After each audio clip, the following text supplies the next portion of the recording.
Hey guys, welcome back to STA Farms. So we weaned these two heifers exactly 1 week ago. They've done really well with our babysitter cow right here, June, but they're starting to get a little restless in this weaning lot. So today we're going to expand some pasture so they can have some green grass to pick on. Okay guys, so we're back here at the back of the pasture field where we're going to start our fence. Now, our intention is to only give them probably 4 acres or so, 3 to 4 acres I'd say, and that's what we think that they can keep up with without us having to bush hog it. If we turn them into the whole pasture over here, we'd have to be bush hogging every month, and we don't want to have to do that. We're going to come off this cedar tree right here behind me, and then we're going to run the line, basically a straight line to the barn. Now we'll go in and out of any obstacles or whatever, but we're taking it to the barn because the barn is basically home base, if you will. That's where we feed, that's where water is and everything. So they're going to always have access to that. So we're going to get this line run and then hopefully get them turned in here, and they'll have plenty of green grass. I don't know if Brandy has showed this. This grass has done really well since I clipped it. I bush hogged this 3 weeks ago, I think. Yeah, 3 weeks ago. So, and we've had plenty of rain since then. So if we continue to get rain, this right here, this section that we're opening up, the 2 calves in June 2, we think will probably last them about a month, wouldn't you say, Brandy? At least. Yeah. So, but let's get started on the fence so we can get them turned in here. All right, so we want the fence about pocket height or so. June and the 2 calves, they know what electric fence is.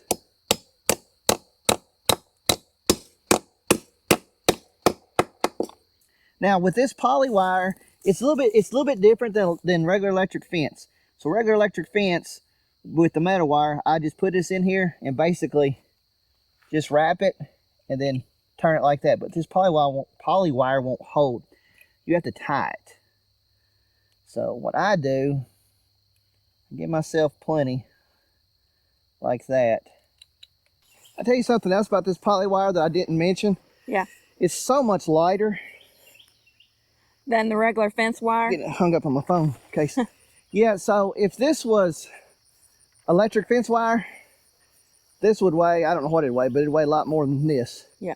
We're going to come off this post, and I don't know how well you'll be able to see it till we get up there, but basically we're going to go straight this direction till it's time to curve up toward the barn. I'll get a T-post insulator and get this fence taut, and then we'll get the temporary post in between here. Probably going to need about 3, maybe 4, but I think when you're done 3, don't you?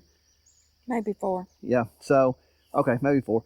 All right, guys, so we've got this first line stretched to the T-post, and while Aaron is taking it further up that way, I'm going to go back and I'm going to work on ribboning the fence line. That way it makes it easier for the cattle and the deer to see it, and less likely for the deer to run through it and tear it down. We like the neon pink ribbon, and it helps us to be able to see the visual line as well. Yeah, I don't know if you're going to be able to see this fence very well, but you can kind of see it right in there. But it blends in pretty well with the woodline background. So it's very important that the cows see it, but also more important really is the deer. We have all kinds of deer. They're going to run through here. So we want to make sure they see this and know to jump over it. Because if they don't see it, they're going to run right through it. I usually just wrap it twice, knot it, and then rip it. And then I'll walk so many feet, and I'll do the same thing. So Brandy's going to get this ribbon, and then I'm going to take the fence on up toward the barn, and then we'll bring you back. And I just want to give you a visual now. You can see that ribbon, and I'm further back from the fence than what I was earlier, but you can see how it sticks out. Oh, look who here we got here. Brandy's already ahead of me. I was getting ready to head back there and do that. How did the ribboning go? Good. So I know it's not going to show up on camera, especially with the sun facing. When I turn the camera, the sun's going to be right in the camera. But 5 minutes ago, when I looked this direction, and I should have got that shot, my fault. 5 minutes ago, when I was facing the direction I am, I could not see the fence. I could only see the fence post. Now I can see exactly where the fence is, including the ribbons. I'm going to turn y'all that way, and I'll try to zoom in. but I don't know, with it being directly facing the sun, I don't know if you're gonna be able to see it, but it is clear where she has it. It's amazing how much the ribbon will make a difference in the visual aspect of it. Oh yeah. All right, so I'm gonna get another T-post insulator on here. Go to about the bottom of my pocket here. Click that on, and we'll get this tied. There's, like I say, I gotta have Brandy's set of hands and mine to get this done. Yeah. Yep, I think that'll hold. All right, good.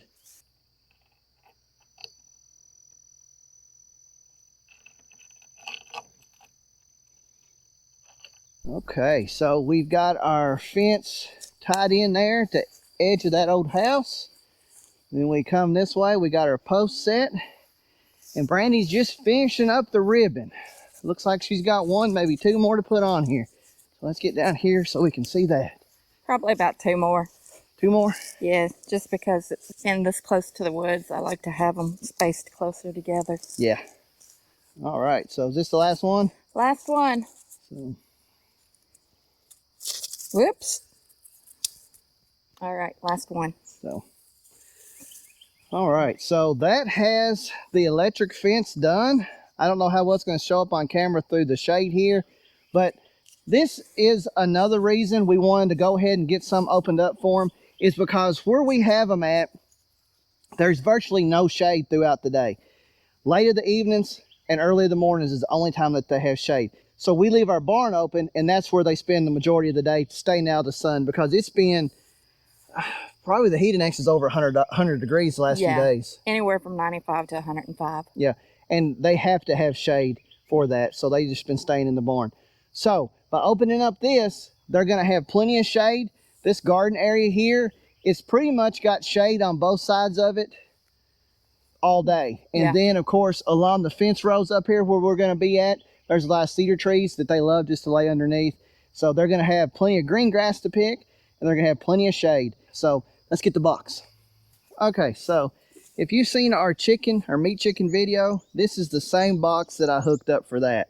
We ordered a plug-in box because we got our meat chickens over there right by our garage, so we can get it. We can use the plug-in over there. But over here, I don't have a plug-in to where I can plug a box in very easily. Our sun, I don't know how my arm's gonna show up on camera, but basically they kind of do this. So I want it facing the majority of the sun. Now I gotta get my ground wire on here and my hot wire, and then we'll turn it on and then we'll test it. All right, so the first thing I'm gonna do is I'm gonna do my ground. Now 100% full disclosure, this is not the proper way to do a ground for an electric fence, but it works for us. The proper way to do your ground is to actually drive you a ground rod, okay? And that's the proper way to do it. So I'm telling you now, this is not the proper way to do it, but it works for us. So I'm not telling you to do it like this. I'm just showing you how we do it. But I just give myself plenty of wire, and I don't use the poly wire for this because the poly wire are small aluminum or steel. I think those are steel braids wrapped around that rope. So you get a better connection using your solid wire. So I come off my ground here, and then I just start wrapping it around my fence post. It's just tight. You don't want it loose. You want it really tight. And like I say, I understand this is not the proper way to ground a fence, but it works. It works for us. Now, if this was going to be a more permanent fence, I wouldn't do it like this. I'd drive me a ground rod and do it like that. So, all right, that's got my ground. Now I got to get my hot wire, which goes up here. Obviously, red for hot, green for ground. And then I'm going to run that to the poly wire. So I'll get me a quick measurement here. I'm going to give myself plenty, because I like wrapping it around the poly wire several times, making sure I got a good connection. Thank you, Brandy. You all, my papa always told me, and how true it was. I didn't understand it until after I lost him, until after he passed away. But I need to be doing little fence projects, and he'd always tell me, he'd say, Buck, he said, well, come get me, I'll help you. And I was like, oh, Papa, are you sure? You don't have to. He said, no. He said, come get me. You don't understand how much better it is to have an extra set of hands whenever you're fencing. So I'd always go get him, even if it was just going to be like a 30-minute fence job, because we love spending time together. I loved him with all my heart. And then after he passed away, I never will forget it. I was working on some barbed wire fence and trying to stretch it and drive the steeple and everything. And I know they say men don't cry, but I sure did, and just broke down sobbing because kind of getting emotional now talking about it, but thinking, I no longer have those hands to help guide me. And it just so true whenever you're doing fencing. Just an extra set of hands to hold a steeple, to drive a nail, to whatever. I didn't understand it until I didn't have them there. Yeah. So anyways, before I start crying, let's get this fence up. And I'm hoping it shows up on camera because the sun has come out behind that cloud up there. And it shows where it's right there on the box. And so it'll stay on here until, if it's sunny in the cloud, if it's a regular sunny day, this will be in the sun probably from about 8 in the morning till 5 or so in the afternoon. So nearly 12 hours a day in the sun. So some days more, some days less. But all right, so now put my fence pliers in my pocket. Now obviously you want to make sure that your ground and your live wire, your hot wire, is not touching. So I just bring it here and then I wrap it several times because, like I said, this poly wire has just got little aluminum or steel wires that wrap around the actual rope part of it. So I want to make sure I make a good connection. And we'll do it like that. So now we'll turn the box on, and then I'll walk up here in the shade and try to get a reading on it. Okay, so we got our fence testers and we got our post here in the shade. So let's get it tested and see. Or do you want to just touch it, Brandon, see what you... Hold my hand while I do it. No, I don't want to do that. It's not going to show up on camera. I'm getting 4 lights. See. For cattle, we want at least 3 lights because they're used to electric fence. There it went. That scared me. I'm getting a good ground finally, or getting a good connection. I don't know, did you think I heard it. Did y'all hear that? I hope that picked up on camera back there where you heard the pop. That's 5 popping lights, which is what we want. I think the biggest problem is my testers here. I've had to tape them over the years, and I probably need to replace them. But I am getting a steady 4 lights. And then whenever I hold it just right, we're getting 5 lights. But we're getting at least 4 lights, and when I can get it set right, it's 5 popping lights, which means it should be 5 lights on our box. So this box is good. All right, guys, so what we're gonna do is I'm just gonna open up this green gate here, and it's gonna give them access to what we have just fenced off for them. I think they like their new pasture. I think so. Like you said. Oh shoot! Well, left the gate open, huh? She was exploring. She's seen it. Funny story. I don't know if they can hear me. Yeah, so as you just hopefully seen, we forgot to shut the gate when we pulled the truck out, and June spotted it. So 3 weeks ago, whenever I was bush hogging, I was lazy and I left the green gate up there open, thinking I could get the lot bush hog before the cows found it.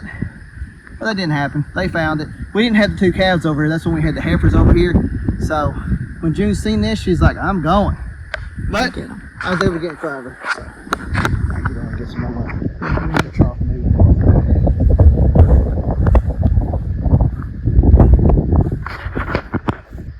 They're already picking.